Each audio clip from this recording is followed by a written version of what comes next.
Coach factory ఇది RMU అంటే railway manufacturing unit గా ఇక్కడ ఉంటున్నటువంటి నేపథ్యంలో ప్రస్తుతానికైతే కూడా 520 కోట్ల భారీ ప్రాజెక్టుతో కూడా రూపకల్పన చేస్తున్నటువంటి నేపథ్యం. ప్రస్తుతానికైతే కేంద్ర బొగ్గు గనులు అలాగే మైనింగ్ శాఖ మంత్రి కిషన్ రెడ్డి గారు ప్రస్తుతానికి అనేక విషయాలు కూడా పరిశీలించిన నేపథ్యంలో వారు రేపు రైల్వే కోచ్ ఫ్యాక్టరీ వరంగల్కి వస్తే ఎట్లాంటి పరిస్థితులు ఉండబోతున్నాయో ఒకసారి వారిని అడిగి తెలుసుకుందాం. నమస్తే సార్.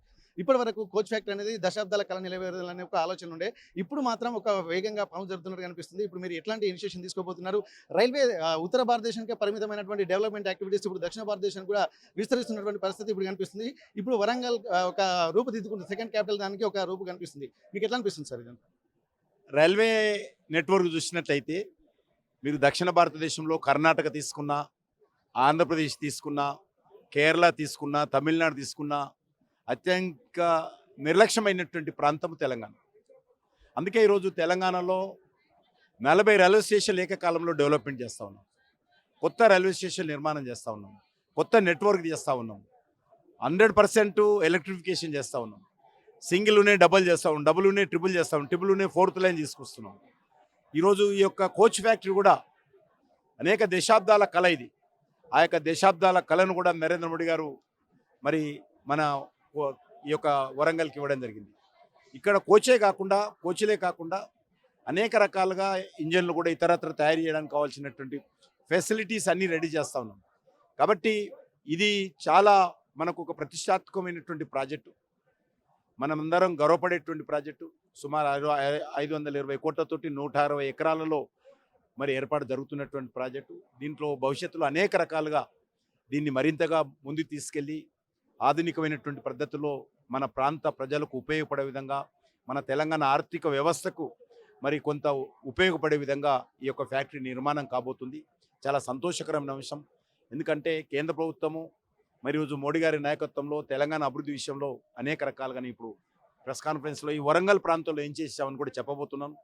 కాబట్టి ఇలాంటివి రావడం అనేటువంటిది మనకు చాలా సంతోషకరమైన అంశాన్ని మనం చేస్తాం. సార్, సెంట్రల్ గవర్నమెంట్ అనేక నిధులు కేటాయిస్తున్న నేపథ్యంలో పూర్తి స్థాయిలో గ్రామీణ స్థాయిలో కూడా అందడం లేదన్నది కూడా కొంత కేంద్ర రాష్ట్ర ప్రభుత్వాల సమన్వయ లోపం అని చెప్పి కూడా అంటున్నారు. అట్లాంటి నేపథ్యంలో మీరు ఎట్లాంటి ఇనిషియేషన్ ఇంకా నిజంగా పూర్తి స్థాయిలో గ్రౌండ్ లెవెల్కి వెళ్ళడానికి తీసుకుంటున్నారు సార్? ఇప్పుడు అని ప్రెస్లో మాట్లాడదాము. ఈరోజు ఉదాహరణ గ్రామ పంచాయతీ తీసుకుంటే, గ్రామ పంచాయతీలో రోడ్ల నిర్మాణం కానీ, వీధి లైట్లు కానీ, శానిటేషన్ కానీ, శానిటేషన్ సిబ్బందికి జీతాలు కానీ, గ్రామ పంచాయతీ కార్యాలయంలో కట్టే ఎలక్ట్రిసిటీ బిల్లు కానీ, గ్రామ పంచాయతీలో ఇంటర్నల్ రోడ్స్ కానీ, గ్రామాల్లో నిర్మించేటువంటి శ్మశాన వాటికలు కానీ, రైతు వేదికలు కానీ అన్నీ కూడా ఈరోజు కేంద్ర ప్రభుత్వమే. రాష్ట్ర ప్రభుత్వం ఒకరు మనరేగా నిధులు కావచ్చు, 15th ఫైనాన్స్ కమిషన్ నిధులు కావచ్చు, గ్రామ పంచాయతీలకు వచ్చే నిధులు తప్ప రాష్ట్ర ప్రభుత్వం నుంచి ఒక్క రూపాయి కూడా రావడం లేదు. ఈరోజు గ్రామాల అభివృద్ధి కోసము కేంద్ర ప్రభుత్వం ఈరోజు గ్రామాల్లో ఉన్నటువంటి పేదవాళ్ళందరూ కూడా 5 కేజీల బియ్యం ఇస్తా ఉన్నాం. అందులో సన్న బియ్యం పేరు మీద తెలంగాణ ప్రభుత్వం కేజీకి 13 రూపాయలు ఇస్తూ ఉంటే, నరేంద్ర మోడీ గారి ప్రభుత్వం సన్న బియ్యంలో 43 రూపాయలు ఇస్తూ ఉంది, 43 రూపీస్. అదే కాకుండా ఈరోజు రైతులకు ఆర్థిక సహాయం కానీ, లేకపోతే విపరీతంగా ఒక బస్తా ఎరువుల బస్తా 230 రూపాయలు, ఈరోజు 260 రూపాయలకు బస్తా కొంటే 1200 రూపాయల సబ్సిడీ ప్రతి బస్తా వెనుక నరేంద్ర మోడీ గారి ప్రభుత్వం ఇస్తూ ఉంది. వ్యవసాయ రంగానికి రైతులకు ఇచ్చేటువంటి కిసాన్ సన్మాన్ నిధి యోజన, ఈ రకంగా అనేక రకాలుగా గ్రామాల కోసం కేంద్ర ప్రభుత్వం ఖర్చు పెడతా ఉంది.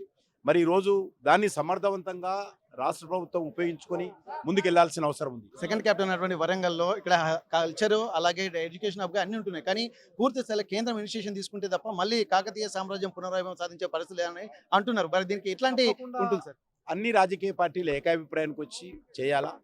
ఎందుకంటే మనకు దురదృష్టం ఏంటంటే, ఏ ప్రభుత్వం ఉన్నది, తెలుగుదేశం పార్టీ ప్రభుత్వం ఉన్నప్పుడు కానీ, కాంగ్రెస్ పార్టీ ప్రభుత్వం ఉన్నప్పుడు కానీ, బీఆర్ఎస్ పార్టీ ప్రభుత్వం ఉన్నప్పుడు కానీ, మళ్ళీ వచ్చినటువంటి కాంగ్రెస్ పార్టీ ప్రభుత్వం కానీ హైదరాబాద్నే దృష్టిని కేంద్రీకరిస్తున్నారు.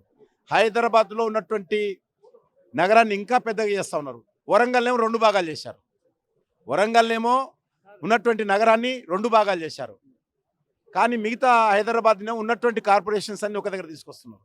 ఇది పూర్తిగా వరంగల్ పట్ల గతంలో ఉన్నటువంటి ప్రభుత్వాలు, నేను రాజకీయంగా ఇక్కడ మాట్లాడదలుచుకోలేదు కానీ, నిర్లక్ష్యం చేశాయి. ఈరోజు వరంగల్లో మెగా టెక్స్టైల్ పార్క్ కానీ, వరంగల్లో రైల్వే మ్యానుఫ్యాక్చరింగ్ యూనిట్ కానీ, వరంగల్లో అమృత్ భారత్ కింద రైల్వే స్టేషన్ల డెవలప్మెంట్ కానీ, వరంగల్లో ఈరోజు మరి హృదయ స్కీమ్ కానీ, వరంగల్లో స్మార్ట్ సిటీ ప్రాజెక్ట్ కానీ, వరంగల్లో హెరిటేజ్ సిటీ కింద డెవలప్మెంట్ కానీ, ఈరోజు ఏదైనా డెవలప్మెంట్ చేస్తుందంటే కేంద్ర ప్రభుత్వమే.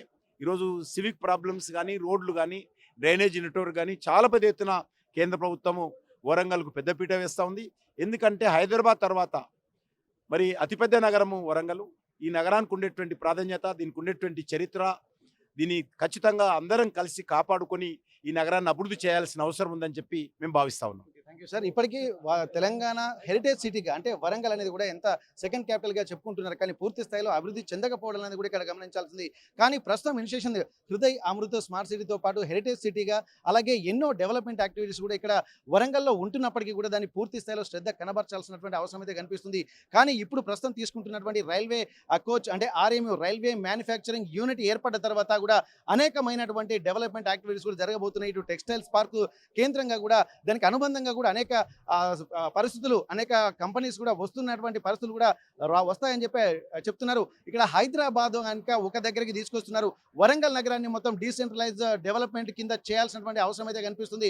ప్యారలల్ గా అంటే హైదరాబాద్ తర్వాత రెండో రాజధానిగా వరంగల్ ఉండాలంటే మాత్రం ఒక ప్రత్యేకమైనటువంటి ప్రణాళికతో ముందుకు వెళ్లాల్సినటువంటి అవసరం ఉంటుంది.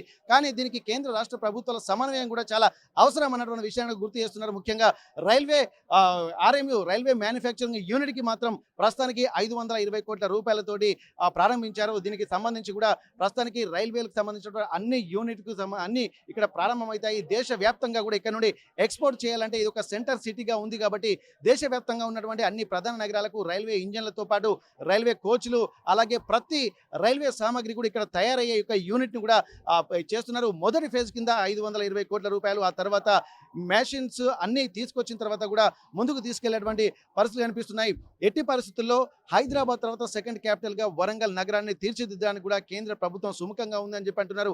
ఇప్పుడు గ్రామంలో ఉన్నటువంటి గ్రామీణ సడక్ యోజన పథకం కింద అలాగే మిగిలిన ప్రాంతాల్లో ఉన్నటువంటి డెవలప్మెంట్ యాక్టివిటీస్ అన్ని కూడా కేంద్ర ప్రభుత్వం చేస్తున్నటువంటి ఆ నిధులతోనే చేస్తున్నారు. ఇది గమనించాల్సినటువంటి అవసరం ఉంటుంది.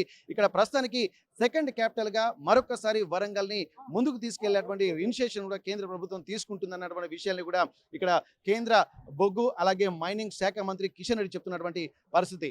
కాజీపేట రైల్వే కోచ్ ఫ్యాక్టరీ నుండి కెమెరా పర్సన్ వంశీతో Venkataratnam, RTV Warangal. Local to global news at your finger tips.